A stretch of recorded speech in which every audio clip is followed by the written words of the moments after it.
এটা বীজ দই, এটা হচ্ছে দই জমানোর জন্য সব থেকে ইম্পর্টেন্ট জিনিস। এটা আমাদের মানে ঐতিহ্য, আর এটা আমরা প্রথম থেকে ব্যবহার করে আসি। এটা খেজুরের ডাল, এটা দিয়ে নাড়া দিলে আপনার তলে লাগে না। প্রথমে দুধ। এখানে কত কেজি দুধ আছে ভাই?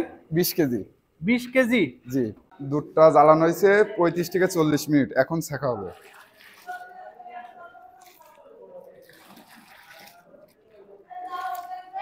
ভাই দুধটা আসলে সেকার কারণ কি এটা? দুধে চাষি থেকে ময়লা থাকে, এটা ছেঁকে নেওয়া হয় এই কারণে। এটা কাঁচা দুধ, এটা আমাদের বাইরের থেকে এসে যখন ঘষে নিয়ে আসে তারপর এটা আগে জ্বালাতে হয়। আচ্ছা, এই দুধটা আপনারা কোথা থেকে কালেকশন করেন? এটা আমাদের মানে প্রতিষ্ঠানের ঘোষ রাখা আছে, ওরা গ্রামের থেকে তুলে নিয়ে আসে, তারপর ওটা আমাদের এখানে নিয়ে আসে।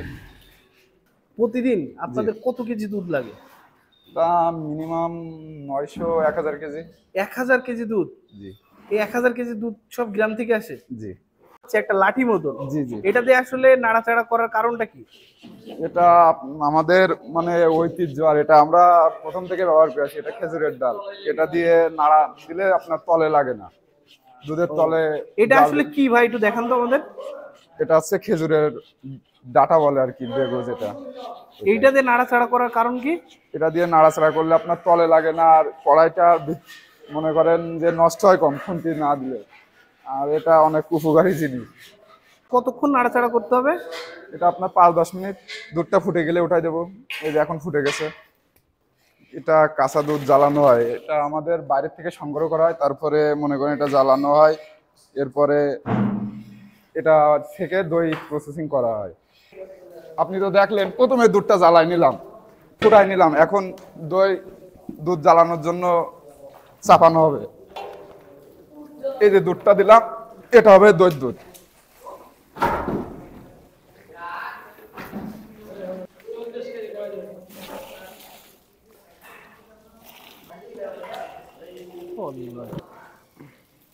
ভাই এখানে কত কেজি দুধ দিবেন? এখানে 40 কেজি দুধ আছে। 40 কেজি? জি। এটা জ্বালানোর পর কতটুকু হবে? এটা জ্বালায় আপনার 30 কেজি নামবে। 30 কেজি? জি। কড়াইটা চাপাবো। কতক্ষণ জ্বালাইতে হবে ভাই? এটা আপনার তা 60 থেকে 70 মিনিট লাগবে হতে, কমপ্লিট হতে। মিনিমাম 1 ঘন্টা লাগবে? মিনিমাম 1 ঘন্টা।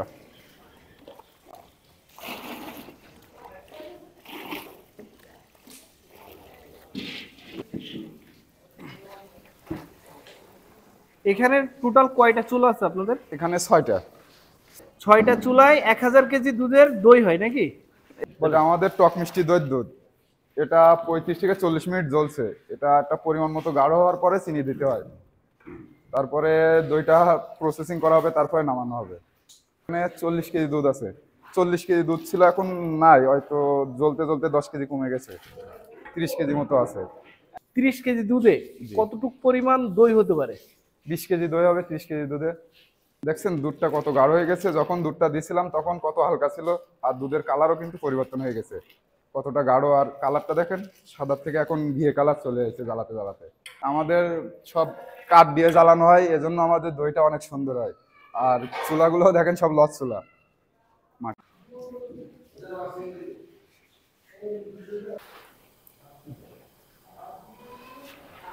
এটা 1 ঘন্টা জ্বালানো হয়ে গেছে, এবার এটাতে চিনি দিতে হবে। এখানে আপনার 150 কেজি দুধ আছে, আর চিনি যাবে আপনার 30 কেজি। চিনি দিয়ে দিচ্ছি।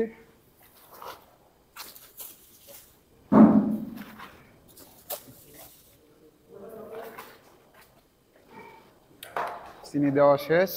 এটা আমাদের গামলার মাপ আছে। মানে হাতের একটা আন্দাজ নাকি? জি জি জি। এটা আমরা করতে করতে অভ্যস্ত, প্রতিদিনই আমাদের এই কাজটা পারমিট, তো এটা আমাদের একটা মাপ থেকে হাতে। এটা এবার কতক্ষণ জ্বালাইতে হবে ভাই? এটা আর 15 মিনিট জ্বললে হয়ে যাবে কমপ্লিট। 15 মিনিট? জি। এটা আপনার 2 ঘন্টা জ্বালানোর পরে এখন শেষের পথে, এটা আমরা এখন নামায় ঠান্ডা করতে দেবো। এটা তো দেখছি একদম ক্রিমের মতন হয়ে গেছে। জি জি। এটা একদম ফুল গাঢ় দুধ, এবং ফুল অথেন্টিক একদম দুধেরই। আমাদের বাইরের অন্য কোনো প্রোডাক্ট ব্যবহার করা হয় না দইতে। ফুল ক্রিম দুধ, অনেকে গুঁড়ো দুধ দেয়, আমাদেরটা একদম ফুল অথেন্টিক। আমরা গরুর দুধেরই দই তৈরি হয়। কালারটা দেখলে আপনি বুঝতে পারবেন, কালারটা দেখেন। ভাই এটা কতক্ষণ ঠান্ডা করা লাগবে?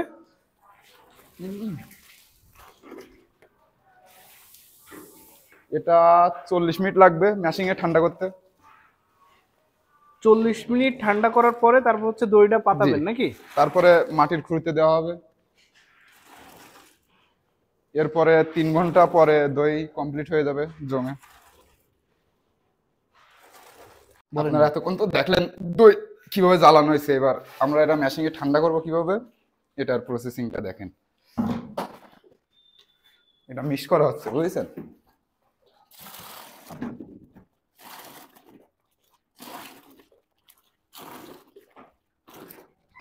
ভাই ম্যাশিং এর দ্বারা হচ্ছে হয় না, ঠান্ডা করা হয়। জি জি। দেখেন কিভাবে ঠান্ডা করা হয়। এটা হচ্ছে আমাদের দুধ ঠান্ডা করা প্রসেসিং। এরপরে মালসায় দেওয়া হবে।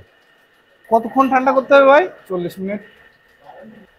এই টোটাল 40 মিনিট হচ্ছে আপনার ঠান্ডা করতে হবে জি নাকি? জি জি জি। 40 মিনিট এবার ঠান্ডা করা করার হবে। পরে হচ্ছে দইটা পাতানো হবে নাকি? ভাই এটা তো আগে ছিল না এই যে মেশিং, এখন না না, বর্তমানে আছে এখন নাকি? আধুনিকতার সাথে আইছে এটা। আগে তো সব হাতে করা লাগতো আমাদের।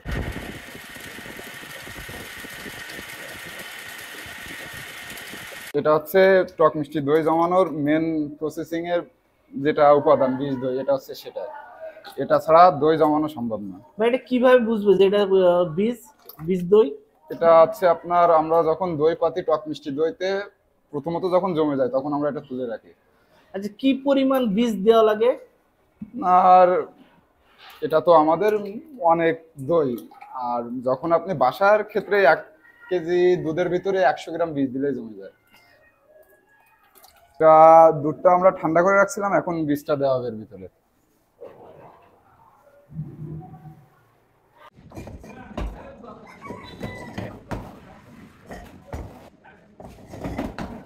এই যে এখন এই দুধ ফাইনাল, এটা মালসা ঢেললে কমপ্লিট দই। এরপরে এটা ঢেকে দেওয়া হবে কাগজ দিয়ে, পেপার দিয়ে, কাটি দিয়ে, তারপরে বস্তা দেওয়া হবে।